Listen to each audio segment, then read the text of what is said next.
What is going on, guys? Welcome back to another video. Today's Friday. I just want to take you guys through a little day in the life today. I have a pretty busy schedule Monday through Thursday, but Fridays are kind of like a little free day for me. I had a private lesson earlier this morning that I did with a guy, and then this afternoon on Fridays I usually go to my dad's. He's a chiropractor, if you guys didn't know that, so I usually go see him on Fridays, get a chiropractic adjustment. Gonna eat lunch here and then go down there, and then after that I have another private lesson I'm running this afternoon out of Pursuit, and then later on this evening I'm gonna be taking you guys through a little stance and motion type workout at Pursuit, kind of talking to you guys a little bit about the importance of stance and motion, pretty much stuff that goes all into that. So just kind of the basics of wrestling. So we're gonna be talking about that. We have Orlando meeting us at Pursuit a little bit later. He's gonna be behind the camera and also gonna be getting a lift in too. So yeah, I hope you guys enjoy. So for lunch here, I've been pretty much just having the same thing I've been having every day: beef, white rice, and carrots. 8 ounces of ground beef, 215 grams cooked of jasmine white rice, and then 100 grams of carrots. So we're just gonna down this real quick and then head down and get a chiropractic adjustment.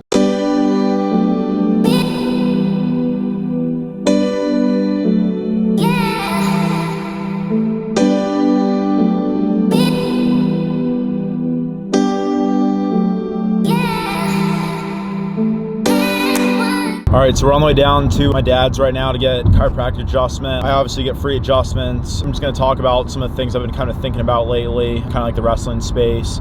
I obviously run all the social media, for the Pursuit Wrestling brand. And I also coach kids now full time. So I'm around kids, I see things every day, that make me think about wrestling, obviously. And last weekend we went to the Super 32 qualifier over in Fort Wayne, Indiana. It was like 2.5 hour drive for us from Columbus, Ohio, nothing too crazy. There were a lot of takeaways from that weekend, just kind of things I saw. Like that tournament was freaking loaded. There were a bunch of stud kids there, and it was a lot tougher than we initially anticipated. There was a lot of state champ level kids, a couple of Ohio State champions that didn't even play, like Fargo, finalist guys that went unplaced. They only placed top 4 in each weight class there, so it was extremely tough competition. We had a relatively young contingent of guys that went out there. A couple guys that started wrestling like middle school, a couple guys that were a little bit more experienced, but they were challenged, pretty toughly. There were some tough guys there. But wrestling's one of those things where, you kind of have to decide if you're gonna be in it or not, are you gonna be a wrestler or are you not gonna be a wrestler? Nowadays, kids are a lot more serious about wrestling than they used to be. There's clubs all over the place. Back in the day, back in the 90s, and before that, and even early 2000s, there wasn't as much stuff, as there is now. Kids are a lot more serious about wrestling now. As a result of that, the kids that do play multiple sports, the ones that play football, basketball, or not even basketball, that's a winter sport, but like football, lacrosse, baseball,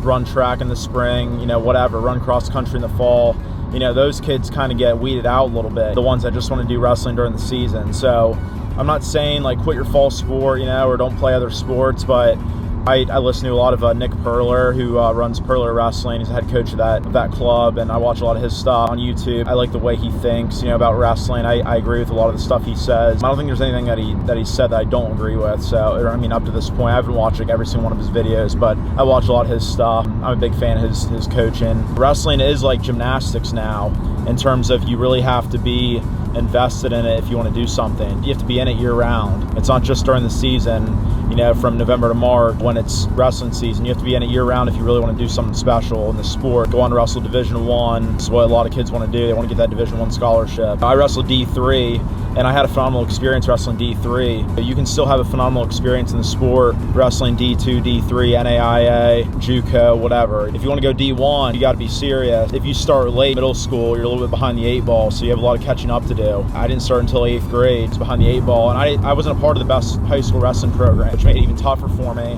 During the off season, I had to go elsewhere to get a lot of training, get like solid quality coaching. I was doing stuff year round. There are guys that can start late and still have success. Like there was a kid I coached, he was 3 years younger than me. He was a freshman on the high school team when I was a senior. But I coached him, while he was, after I graduated high school, and he was sophomore, junior, senior in high school. I helped him out a good bit. And he didn't start wrestling until his freshman. He was a natural athlete. There are kids that are naturally gifted in the sport and naturally athletic, but they also put the work in and they go on to do great things, because they're naturally athletic and they put the work in and they love the sport. And that kid got a full ride to wrestle Division I in Ohio, which is awesome. It goes to show that regardless of when you start, you put the work in, you can still achieve great things. You just need to go all over the country. You need to wrestle in tournaments all over the place. you need to get a lot of matches in. Is extremely important. You should try to get 250 matches in by the time you're going into high school. That's a solid base right there. 250 matches minimum coming into high school, just to like experience what wrestling's like, the mat time that it's required to be competent. Try to feel your way out, feel the matches. That's a lot of matches. 250 matches is a lot of matches, and there's a way to get those matches in. You start late, you just wrestle in the off season, you make up for that lost time. Didn't start wrestling until 8th grade. There were off seasons where I wrestled 85 matches in during the off season. For my graduating senior year of high school, going to my freshman year of college, I wrestled 85 matches that off season, like tournament matches. My junior year to senior year in high school, this is the off season before that, I wrestled 81 off-season matches. And I was just during the off-season, counting during the season. You can make up 3 seasons worth of matches if you wrestle year-round. If you get matches in the spring, summer, and fall, if you wrestle like all the time, you go to tournaments all over the place, you can get a crap ton of matches in, okay? Getting matches is huge. Being a part of a quality training program, having quality coaching, finding a good club to be a part of and join to where you can get solid coaching, okay? So you don't just want to be a part of a school program and just go to their open mats once a week. Ideally, you want to be on the mat, 2, 3, 4 times a week, during the off season, a part of a club program, and you want to be lifting year round, lifting 6 days a week, during the off season with 1 rest day, 4, 5, 6 days a week, not just lifting 3 days a week, with your school, doing stuff on top of that. Get a freaking gym membership. Make time, find the resources to do it. Just because your mom and dad may not be able to pay for everything for you, go out and get a job and balance your schedule. Get a job, balance having a job and making your own money with your training. Make it happen. You might have to sacrifice things. You might have to sacrifice your social life a little bit. But if you want it that bad, you'll do what it takes. So that's just kind of my little rant. If you really want to be great, you have to do what it takes, okay? So keep working hard and doing your thing and keep putting the work in, and the results will come to you. They will. They will. If you want to be state qualifier, state place or state champ, your goal should be to be a state champ. And if you're not working toward that, then you're not setting the bar high enough. Now, obviously, you need to have realistic goals, but you don't want to settle just for being a state qualifier or just placing, just getting 8th at the state tournament. You want to be high on the podium. You want to try to be a state champ. That should be your goal. So set those goals for yourselves. And if wrestling is just another sport that you just want to do to have fun, be in shape for football, that's fine too. But just know that there's guys out there that are doing the year-round thing. And there's guys that quit football just to focus on wrestling. Even like bigger athletic guys that are you would think would be like D1 football player guys that love wrestling a lot, and they want to go big time in wrestling. They want to get a D1 scholarship or else some college somewhere, and they're doing what it takes. They're quitting football. They're not playing football in the fall. Especially if you're JV, like let's say you're gonna be JV in football, you're literally just standing on the sidelines doing absolutely nothing. You're wasting your time. Come be a part of a sport. Buy into a sport where you can actually do something, where you dictate what happens to you. You dictate your own results, not your coach, not your football coach picking favorites of who's going to start varsity and who's going to be JV. That's so wishy-washy. Win your wrestle off in wrestling, earn your spot, go on and do great things. Pave your own way. That's the way to go. All right, so about to get my weekly chiropractic adjustment here. Me always wrestling like all the people I wrestle each week, a bunch of high school kids and all these people trying to come and beat up on me. Got to stay in good shape, so I get my neck adjusted and get feeling good again. So just do these once a week. Always got to feel good when you're wrestling,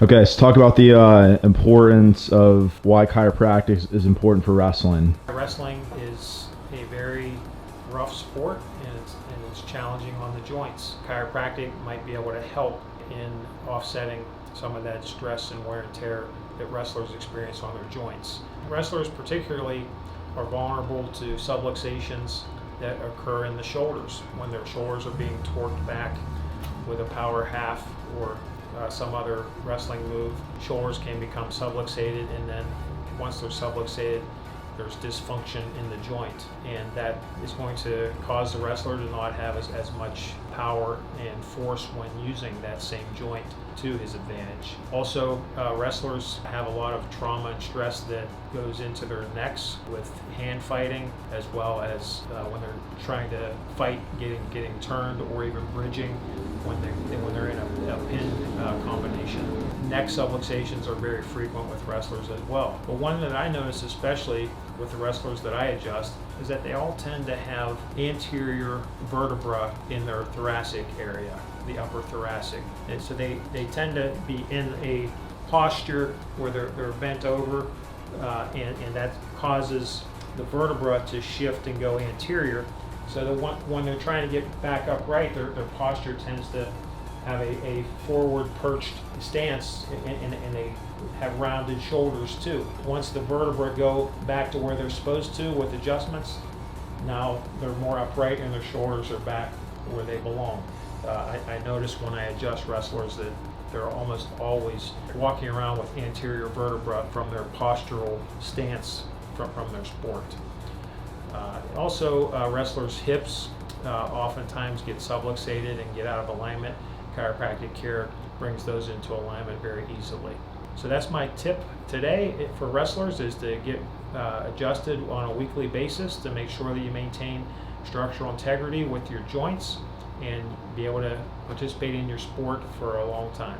Yeah, so you heard him. So obviously, go see a chiropractor if you guys have access to one. It's going to benefit you a lot. A lot of things in the sport, once you get into the higher levels, things of that nature, or really regardless of what level you're at, work on the little things like that, like your sleep, your nutrition, your diet, going to see a chiropractor, things of that nature, all help you to win those higher level matches. So control the things that you can control. Make sure you guys keep that into account. Okay, so I usually do a pretty good job of sticking to the diet. You know, every once in a while I do like go out, enjoy myself. It's usually on Fridays. I'm with my dad. We're just at this Mexican restaurant here called El Pedrigo. We're just gonna enjoy some food here. I haven't been here before. I'm just gonna look around, figure out what I want. Not really worrying too much about like calories or things of that nature right now. Just kind of rolling with it. I'm pretty much on my diet on all the other days of the week. Friday's kind of my cheat day a little bit. Even on Saturdays, Sundays, I'm pretty much on it. Unless I go out with somebody, which not really often. Yeah, just gonna enjoy some of these chips, like maybe a little bit, and then just got, you know, a little Diet Coke here. And then we're gonna kind of figure out what we want and then go from there. Sheesh, boys. We just got the grilled chicken quesadilla fajita, and this is freaking so much food. Like, I'm definitely not gonna finish this. And then, Dad, what did you get over here? Deluxe burrito, 1 chicken and 1 beef. Okay, so he got a little deluxe burrito. That looks like way less food than me. I mean, it's still a decent amount of food. So I'm watching my weight. Yeah. He's watching his weight. Increase. Watch his weight increase. Yeah, exactly. Yeah, my dad's always making jokes about how he's gonna come scrap with me at Pursuit. That's not gonna happen at all. He never wrestled. Yeah. Anyways, yeah, we're gonna down this right now and then move on with our day.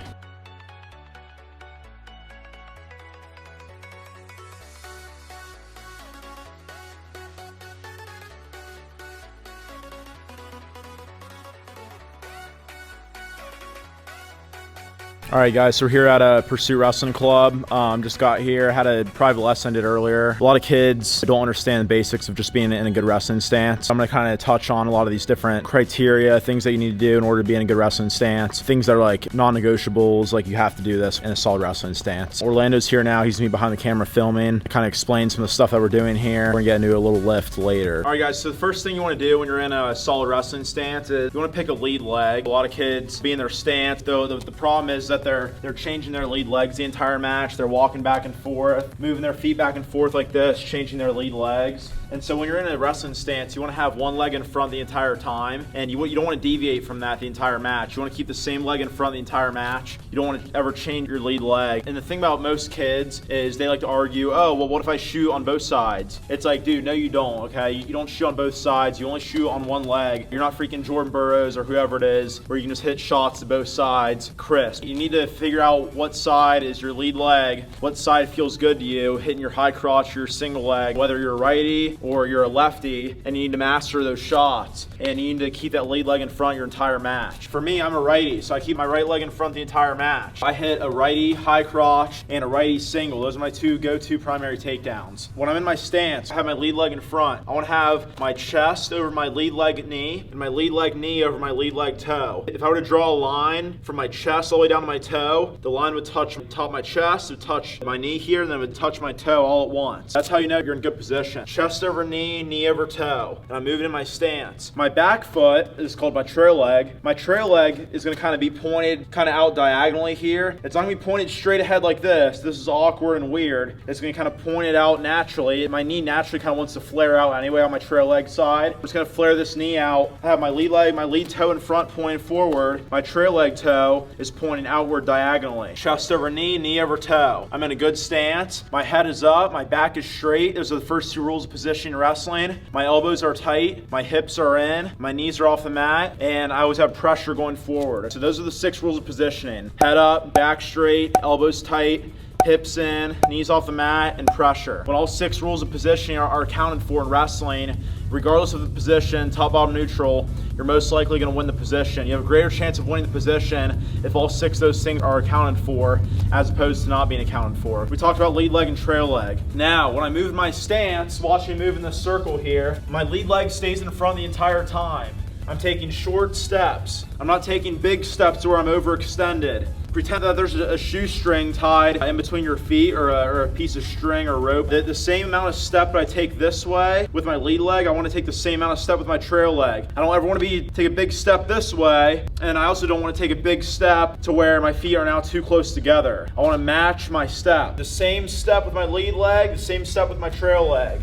Moving in my stance. Doesn't matter if you're going forward, left, your trail leg can step first when you're moving left, or if you're moving right, kind of moving toward your lead leg here. You just want to make sure that you're keeping that distance the exact same. You don't ever want to change that distance. Moving my feet. My hands and my feet are always moving. As my feet move, my hands are also moving the ties. I'm hand fighting. I'm not just keeping my hands on the guy, not moving my hands. As my feet move, my hands move. Hands are moving, feet are moving. We're always yelling as coaches. Hands are moving, feet are moving. They have to be moving the entire time. Coach Brack in here pursuit likes to yell, bang, don't hang. So instead of hanging on his head with your collar tie, bang his head. Bang, don't hang. So think about that little acronym or analogy or whatever you want to call it as well, that little rhyme. Bang, don't hang. I'm going to kind of demonstrate what this looks like. Stance and motion when you're in the room. Just the basic things I've talked about thus far. We're moving. I got my elbows tight. My hips are in. I'm moving in my stance. I got my lead leg in front. I got my trail leg behind. Point out at a 45-degree angle, moving my hands, moving my feet in a good wrestling position here. I can move toward my trail leg side. Also notice too how I'm never crossing my feet. My feet never cross. If I'm stepping first with my trail leg, my lead leg doesn't come all the way over and cross my feet. I still keep that same distance. Trail leg, lead leg, trail leg, lead leg. Lead leg, trail leg, lead leg, trail leg. The same distance, I'm never crossing my feet. Keeping the same distance. That's the very basics of stance and motion. So we're moving, trail leg, lead leg, trail leg, lead leg. I like to keep my hand down to kind of protect my leg. It's just something that I kind of like to do, so I'm ready to down block. The reason why my lead leg hand is down in front of my lead leg is because most people won't shoot on your trail leg because the leg is way back here, it's far away. They're going to shoot on your lead leg because it's the leg that's in front. You want to keep your hand down, ready to protect your lead leg, anticipating that your opponent's going to shoot on it. I'm moving in my stance, got my lead leg in front, protecting my lead leg. Hands are moving, feet are moving. As soon as you go to tie up with the guy, you can bring this hand up into the tie-up. You don't need to have it hanging down there the entire match. That's just when there's distance between you. When there's distance between you and your opponent, like there is at the start of the match,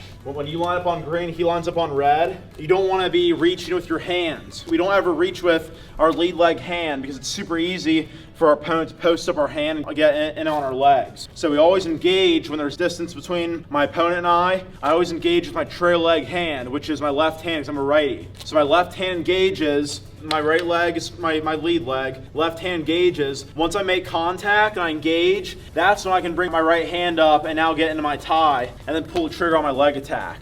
But I never reach to get to my tie, to get to my right hand collar tie, which is my goal, which is what I want. I never just reach with my lead leg hand to get to that tie. I always reach trail leg hand first, then bring lead leg hand up. Now I'm where I want to be. Now I can pull the trigger on my shot. That's just a few things right there that you need to have accounted for when you're in your stance. I've talked about some of this stuff in some of my old videos. You guys go watch my old voiceover back in 2020, 2021 is one of my first videos I did when I was in my old home wrestling room in my apartment. I talked about some of this stuff. I'm gonna kind of reiterate some of the stuff in future videos as well. But a lot of that stuff I kind of talked about in my old video that I made, way back when, before I kind of stopped YouTube for a little bit. So yeah, that's just the basics basics of stance and motion right there. If you just work on those few things right there, you're gonna have a lot of success. Before you even start taking any shots or sprawling or anything, just doing that stuff right there, fixing your stance, is really big time. So yeah, I just wanted to kind of touch on that for a little bit. All right, guys, so we're gonna get into a little lift here at Pursuit Wrestling Club. I think this is my first time I've taken you guys through a workout here in this weight room. I gave you guys the tour, one of the last videos, but yeah, I'm actually gonna be doing a workout here now in the weight room. The program that I run is kind of like a high volume program, and I haven't been in the weight room, to be honest, like consistently at all since I've been doing this new job here at Pursuit. So this is like one of my first lifts in like a few weeks. Yeah, we're just getting back into it. I'm gonna go pretty light today, so don't like clown me in the comments. I'm doing like lightweight and stuff, but you guys will be able to see me slowly work back up because I'm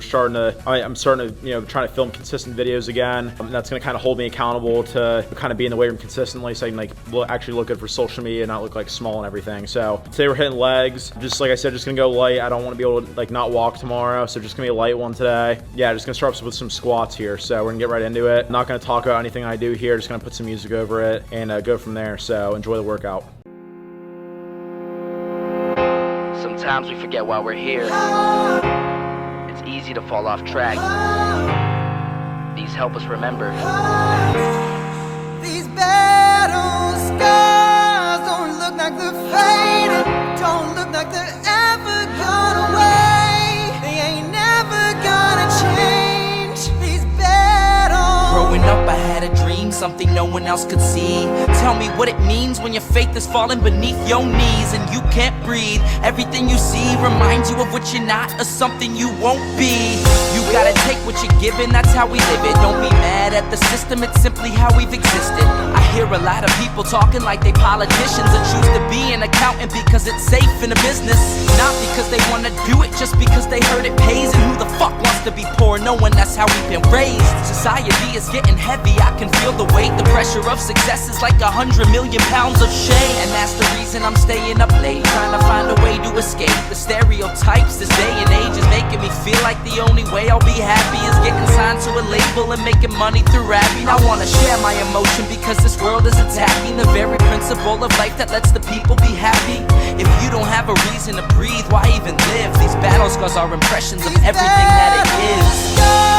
Don't look like they're faded, don't look like they're ever gone away. They ain't never gonna change. These battle scars don't look like they're faded, don't look like they're ever gone away. They ain't never gonna change.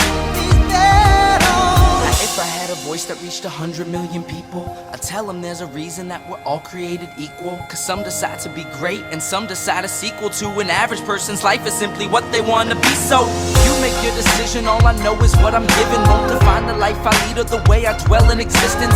I've seen a greater image on the walls of where I'm living, and the words twisted and scripted remind me of something written. Faith is a gift that is given down to the people. If one believes it, one receives it. It's given if it is needed.